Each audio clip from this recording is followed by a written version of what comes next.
Hello class 9th B.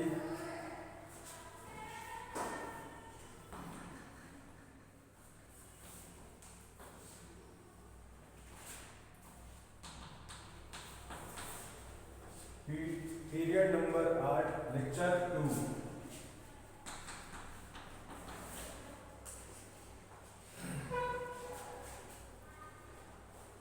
हम लोग कर रहे थे प्रश्नावली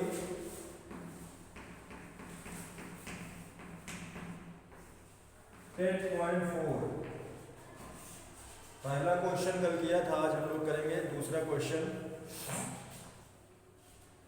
दूसरा क्वेश्चन क्या बोल रहा है, यदि एक वृत्त की दो समान जीवाएं वृत्त के अंदर प्रतिच्छेद करें तो सिद्ध कीजिए कि एक जीवा के खंड दूसरी जीवा के संगत खंडों के बराबर हैं। क्या कहने का मतलब है, एक कोई वृत्त है,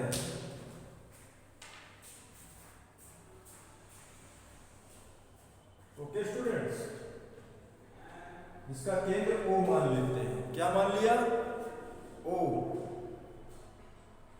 और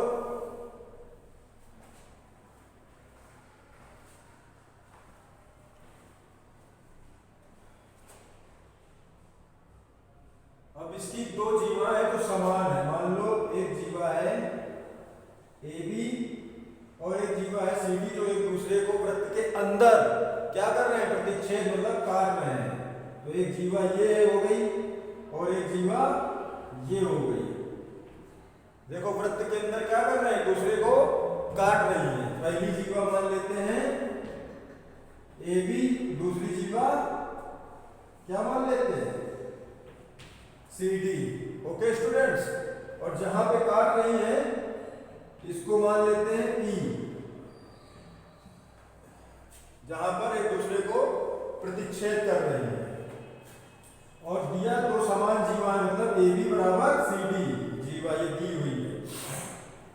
तो सिद्ध करना है कि एक जीवा के खंड दूसरी जीवा के संगत खंडों के बराबर हैं। मतलब खंड मतलब भाग, तो जीवा के भाग दूसरी जीवा के भाग के बराबर है। मतलब इसके AB जीवा के कितने खंड हो गए, दो। एक खंड हो गया AE और दूसरा खंड हो गया EB। तो मतलब AE खंड जो है दूसरे जीवा के DE खंड के बराबर हो और BE खंड CE खंड के बराबर हो, ये सिद्ध करना है। तो हम लोग लिखेंगे, दिया है, क्या दिया है, एक वृत्त जिसका केंद्र क्या है, जिसका केंद्र O है। और क्या दिया है, AB बराबर, ये AB जीवा बराबर CD। ओके स्टूडेंट्स, और सिद्ध करना है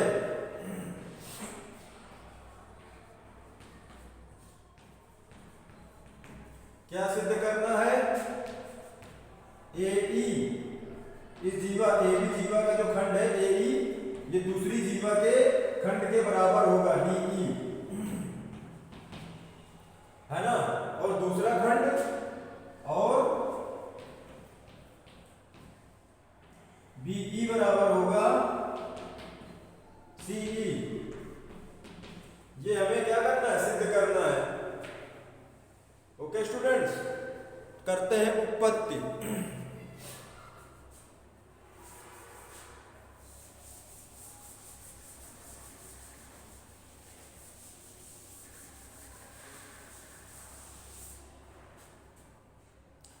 तो उत्पत्ति देखो,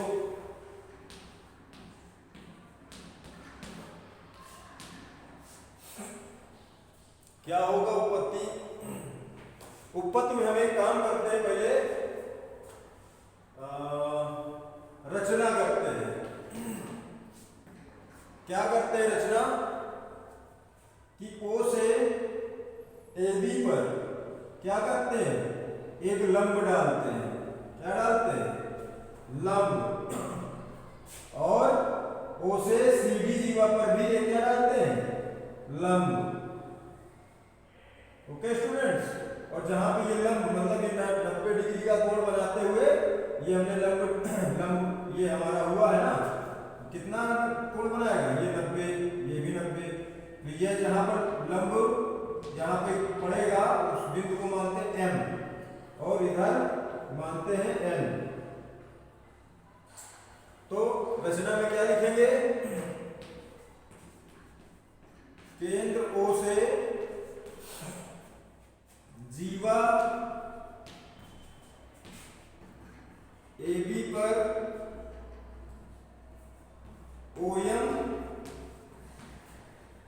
लंब डाला तथा AB पर OM एक ही में लिख लो, OM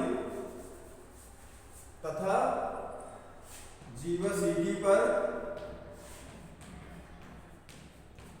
OM लंब डाला। इतना हमने किया रचना। ओके स्टूडेंट्स, इतनी क्या की रचना। अब आगे क्या करेंगे,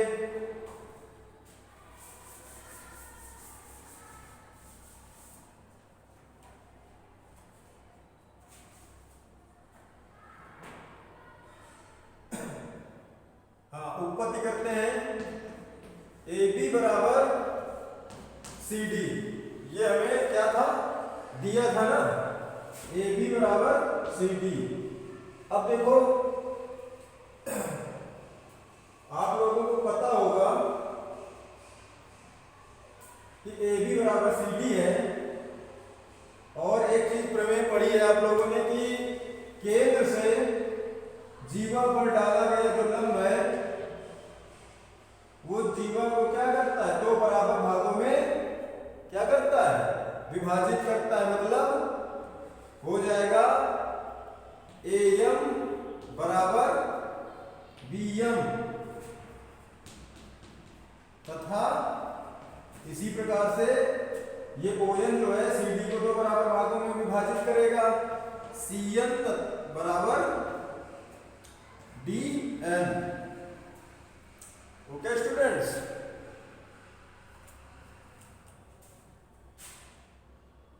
या ND कर लो या DN कर लो। अब देखो स्टूडेंट्स, जब AB बराबर CD है तो इनके जो आधे आधे भाग हैं वो भी तो बराबर होंगे। तो AM यहां से लिख सकते हैं, AM बराबर क्या लिख सकते हैं, AM बराबर ND लिख लो, है ना, आधे आधे सब बराबर होंगे ना, ये इसके ये भाग इस भाग के बराबर होगा क्योंकि पूरा बराबर है। तो AM बराबर ND तथा MB बराबर या BM बराबर ये BM बराबर किसके हो जाएगा, CN। ओके स्टूडेंट्स, इसको मान लेते हैं क्वेश्चन फर्स्ट, इसको मान लेते हैं क्वेश्चन सेकंड।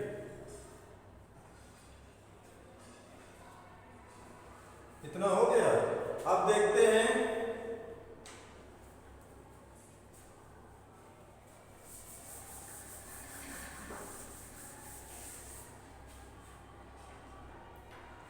ये वाला त्रिभुज, इसको O से E भी मिला दे, O से E भी मिला दिया, ये भी रचना में लिख लेना।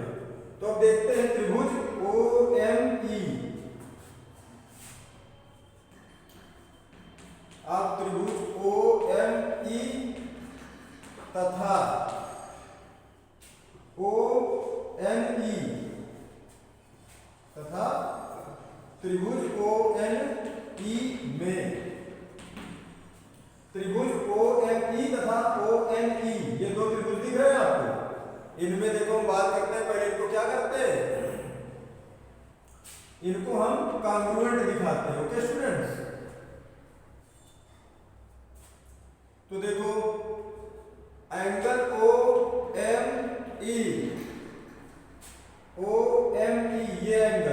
इस एंगल के बराबर होगा क्योंकि दोनों 90 हैं। Equal to angle O N E equal to 90। Angle मिल गया, समकोण त्रिभुज है ना दोनों, तो RHS रूल लगाएंगे तो एक 90 मिल गया। ओके स्टूडेंट्स, और OE बराबर ये OE बराबर 90 के सामने कर्ण, ये क्या हो जाएगा OE बराबर OE। क्यों होगा? क्योंकि कॉमन है। और OM बराबर ON क्यों होगा? क्योंकि एक प्रमेय पढ़ी थी हम लोगों ने कि दो समान जीवाएं हैं या दो सर्वांगसम तत्वों की जीवाएं हैं या दो एक ही वृत्त में समान जीवाएं हैं, उनकी केंद्र से दूरी क्या होगी? समान होगी, है ना। OM बराबर ON लिख देंगे प्रमेय से, समान दूरी प्रमेय से, है ना।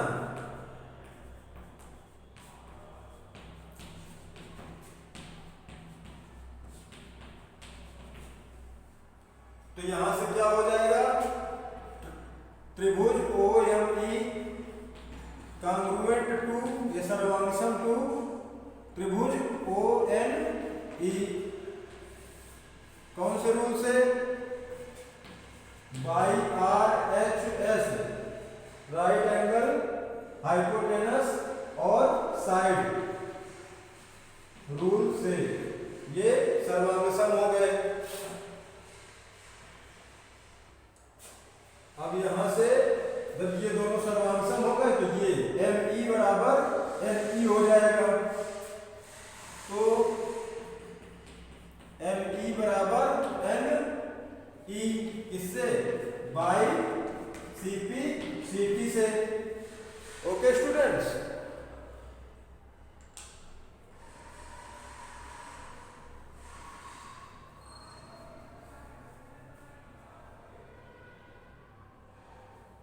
इसको डाल लेते हैं इक्वेशन थर्ड, तीसरा इक्वेशन, समीकरण नंबर 3।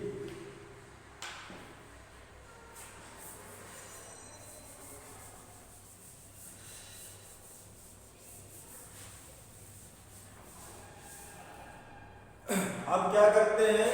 लिखते हैं अब समीकरण 1 में समीकरण 3 जोड़ने पर, समीकरण 3 जोड़ने पर, तो समीकरण 1 क्या था? AM बराबर ND, ये था ना स्टूडेंट्स, AM बराबर ND। तो देखो इसको जोड़ेंगे, ये तीसरा जो लिखा है तो लेफ्ट लेफ्ट में जुड़ेगा, राइट राइट में जुड़ेगा, तो AM plus ME, AM plus ME ये जोड़ दिया, और NE इधर जोड़ दे, ND प्लस ये जोड़ दिया NE। अब यहां से क्या देख रहे हैं आप लोग? अब देखिए AM प्लस ME मतलब प्लस ME, ये कितना पूरा AE, तो इसको लिख सकते हैं AE बराबर, अब ND और प्लस NE इसको लिख सकते हैं DE या ED। तो देखो अब यहां से हमने क्या किया? एक दूसरे को काट रहे हैं, तो AE उनके जो भाग है, खंड है, वो भी बराबर होंगे, तो AE बराबर हो गया DE के। देखो चलो एक खंड तो हो गया बराबर, दूसरा खंड दिखाना ये इसके बराबर। तो क्या करते हैं? अब समीकरण